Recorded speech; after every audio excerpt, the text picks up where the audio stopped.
बच्चों मैं आप लोगों से डिस्कस करने जा रहा हूँ इम्पॉर्टेंट जर्नल एंट्रीज जो आपको काफ़ी हेल्प करेंगी जर्नल एंट्रीज के क्वेश्चंस बनाने में।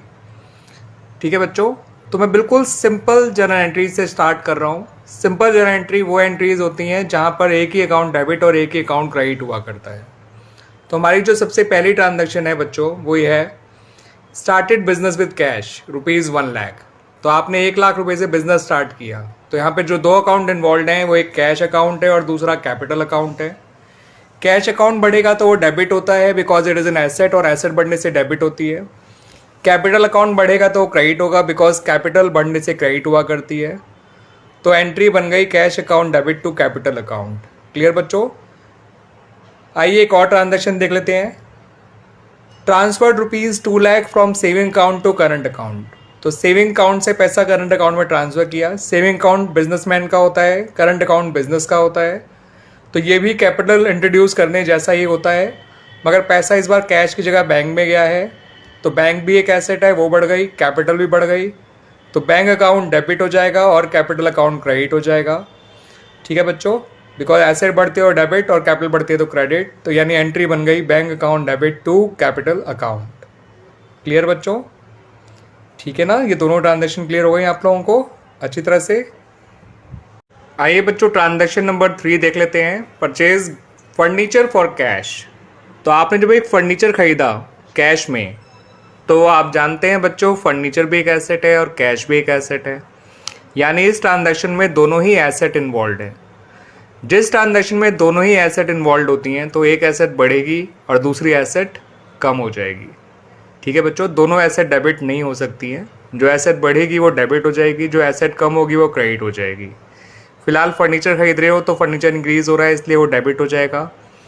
कैश कम हो रहा है फर्नीचर खरीदने की वजह से इसलिए वो क्रेडिट हो जाएगा। तो एसेट का रूल होता है ना बच्चों, जो एसेट बढ़ेगी वो डेबिट, जो कम होगी वो क्रेडिट। तो फर्नीचर डेबिट हो जाएगा और कैश अकाउंट क्रेडिट हो जाएगा 50-50 हज़ार से। क्लियर बच्चों? तो अभी तक हमने कुल 3 ट्रांजेक्शन पढ़ी हैं, करी हैं, सीखी हैं। पहले स्टार्टेड बिजनेस विद कैश, तो cash account debit to capital. Transferred rupees something, जो भी 2,00,000 रुपये है, सेविंग अकाउंट से करंट अकाउंट में ट्रांसफ़र किया। तो इसे भी कैपिटल रिड्यूस करना ही कहते हैं बिकॉज सेविंग अकाउंट ओनर का होता है और करंट अकाउंट बिजनेस का होता है।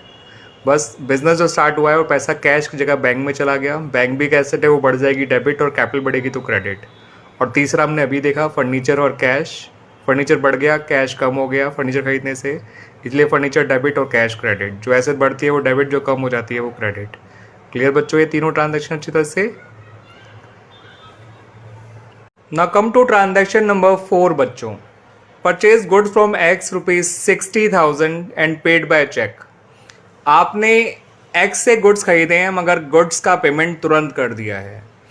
ठीक है, वो अलग बात है, पेमेंट कैश में ना करके चेक से किया है, लेकिन बैंक से पेमेंट करो या पेमेंट कैश करो वो कैश ट्रांजैक्शन ही कहलाती है। तो आपका परचेजेज अकाउंट डेबिट हो जाएगा बिकॉज परचेज एक एक्सपेंस है और एक्सपेंस बढ़ रहा है। और बैंक अकाउंट क्रेडिट हो जाएगा क्योंकि बैंक एक एसेट है और एसेट कम हो जाएगी, दैट्स वाई। क्लियर बच्चों? यहाँ पर एक बात और ध्यान रखिएगा, एक्स का नाम कहीं नहीं आएगा यहाँ पर, क्योंकि ये जो ट्रांजैक्शन है वो आपकी नगद हुई है और नगद ट्रांजैक्शन में कभी भी किसी पर्सन का नाम नहीं आता। अगर परचेज और सेल की बात कर रहा हूँ मैं। ठीक है बच्चों, अगर कोई भी परचेज या सेल आपकी नगद होती है तो कभी भी पर्सन का नाम नहीं आता, चाहे कुछ में दे रखा हो या ना दे रखा हो।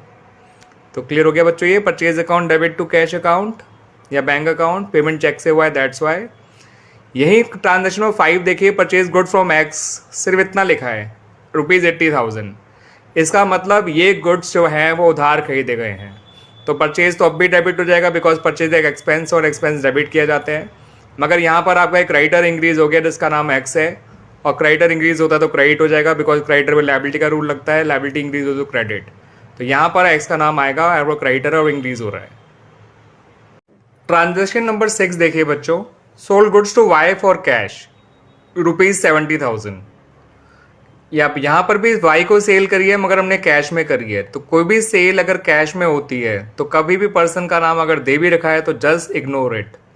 यहाँ पर जो 2 अकाउंट इन्वॉल्व हैं वो एक कैश अकाउंट है और दूसरा सेल्स अकाउंट है।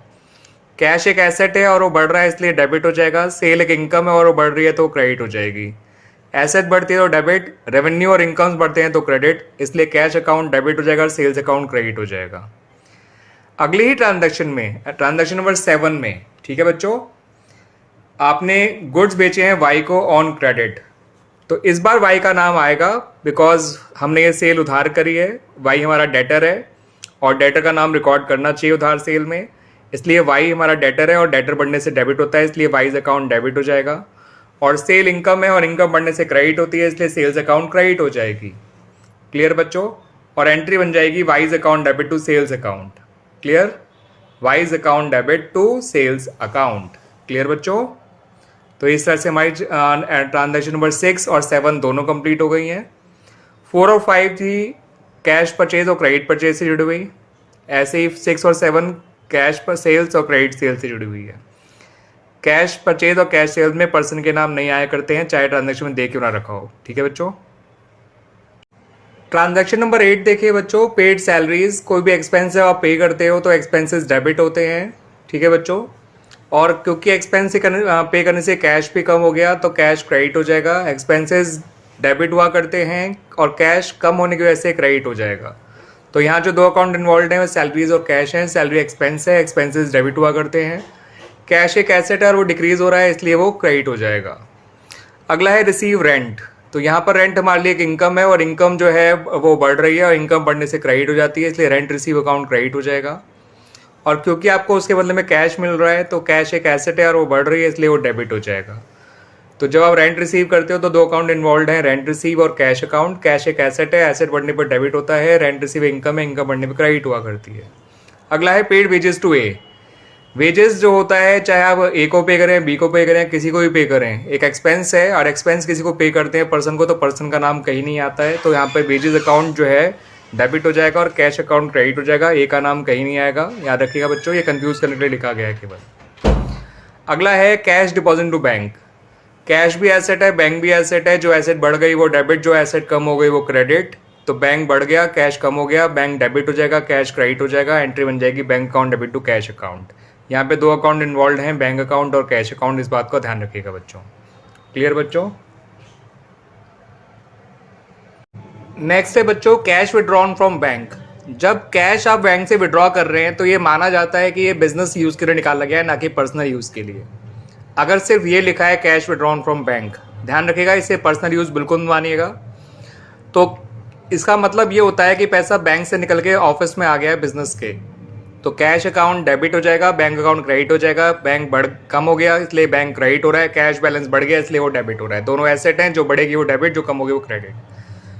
नेक्स्ट वाला जो है cash withdrawn from bank for personal use, तो यहाँ पर आप साफ कह सकते हैं कि इस बार पैसा बिजनेस में के पास नहीं आया, वो पैसा घर चला गया बिजनेसमैन के। और बिजनेसमैन का जब पर्सनल अकाउंट इन्वॉल्व होता है तो वो ड्राइंग्स के नाम से जाना जाता है। रूल उसमें कैपिटल का ही लगता है, कैपिटल कम होने से डेबिट होती है, इसलिए ड्राइंग को डेबिट किया गया कैपिटल की जगह, लेकिन रूल कैपिटल का ही लगाया गया। और दूसरी तरफ बैंक एक एसेट है, वो कम हो गई इसलिए बैंक क्रेडिट हो जाएगा। तो ड्राइंग्स अकाउंट डेबिट और बैंक अकाउंट क्रेडिट। क्लियर बच्चों? ट्रांजेक्शन 14 देख लीजिए, cash withdrawn from bank for office use. तो आप बैंक से पैसा अगर ऑफिस यूज़ के लिए निकाल रहे हैं, इसका मतलब पैसा जो है वो बिजनेस के पास ही आया है, बिजनेस के ऑफिस में आया है। तो यहाँ पे एक ऑफिस यूज़ अकाउंट में लिख दीजिएगा। बहुत सारे बच्चे ऐसी गलती कर दिया करते हैं, तो आपको सिर्फ कैश अकाउंट ही डेबिट करना है और बैंक तो कम हो ही रहा है इसलिए बैंक क्रेडिट हो जाएगा। तो यहाँ पर कैश बढ़ गया इसलिए डेबिट हो गया, बैंक कम हो रहा है इसलिए वो क्रेडिट हो गया। ठीक है बच्चों, इस बात को ध्यान रखिएगा। ट्रांजैक्शन नंबर 15 देख लीजिए बच्चों, goods withdrawn for personal use, जिसकी कॉस्ट है आपकी 5000, सेलिंग प्राइस है 8000। तो अगर गुड्स जो है पर्सनल यूज़ के लिए विड्रॉ किए जाते हैं तो हमारा कोई सेल तो हो नहीं रही है, लेकिन बिजनेस से गुड्स तो चले गए, तो ये हमारी परचेज में से कम कर दिया जाता है। और परचेज बढ़ती है तो डेबिट होता है, लेकिन कम होती है तो क्रेडिट हो जाएगी। ध्यान रखिएगा इस बात को। अब यहाँ कॉस्ट प्राइस सेलिंग प्राइस दोनों दे रखे हैं, आपको एंट्री कॉस्ट प्राइस पे करनी है, इस बात को ध्यान रखिएगा। और ये क्योंकि पर्सनल यूज़ के लिए निकाला गया है तो कैपिटल कम हो गई, तो रूल तो कैपिटल के कम होने का लगेगा, लेकिन नाम आएगा ड्राइंग्स का, एंट्री बन जाएगी drawings account debit to purchases account. Clear बच्चों? अगला है goods return by Y. Y हमारा डेटर था, अगर डेटर को हमारा गुड्स पसंद नहीं आता या कुछ ही कमी होती है गुड्स में तो वो हमें लौटा सकता है गुड्स को, तो जिसकी वजह से हमारी सेल्स कम हो जाती है या रेवेन्यू कम हो जाता है, और नाम आता है सेल्स रिटर्न का। रेवेन्यू कम होता है तो डेबिट हो जाएगा एज पर रूल, इसलिए सेल्स रिटर्न अकाउंट डेबिट हो रहा है। और डेटर जब गुड्स लौटा देगा तो डेटर भी कम हो जाएगा। डेटर एक एसेट है, एसेट कम हो जाएगी तो वो क्रेडिट हो जाएगा। यही कारण है कि वाई क्रेडिट हो रहा है बच्चों।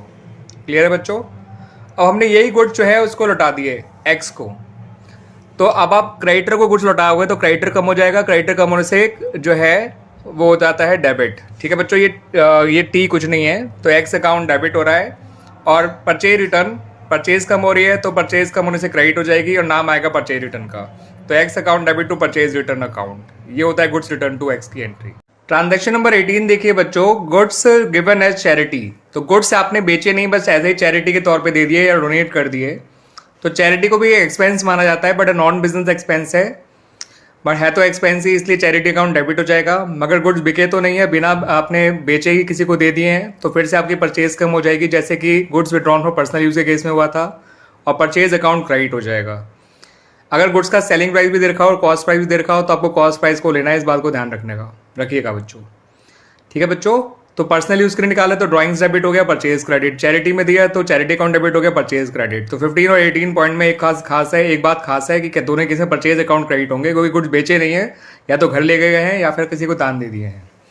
16 और 17 जो है वो सेल्स रिटर्न और परचेज रिटर्न की एंट्रीज हैं। सेल्स रिटर्न से सेल कम हो जाती है और सेल कम होती है वो डेबिट, लेकिन नाम आता है सेल्स रिटर्न का। और जिस डेटर ने गुड्स लौटाया डेटर कम हो गया, डेटर कम होना यानी एसेट कम होना, इसलिए वाई क्रेडिट हो गया।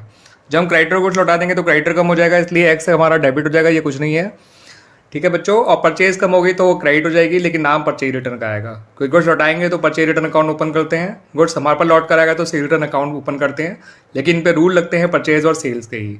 सेल कम होगी तो डेबिट, परचेज कम होगी तो क्रेडिट, इसलिए परचेज रिटर्न क्रेडिट हुआ करता है क्योंकि वो परचेज कम हो रही है। सेल्स रिटर्न इसलिए डेबिट हुआ करता है क्योंकि सेल्स कम हो रही है, और सेल्स कम होगी तो डेबिट, परचेज कम होगी तो क्रेडिट, ध्यान रखिएगा। उम्मीद करता हूँ ये सारे पॉइंट्स अब आपको और इस तरह से क्लियर हो गए होंगे 15 to 18।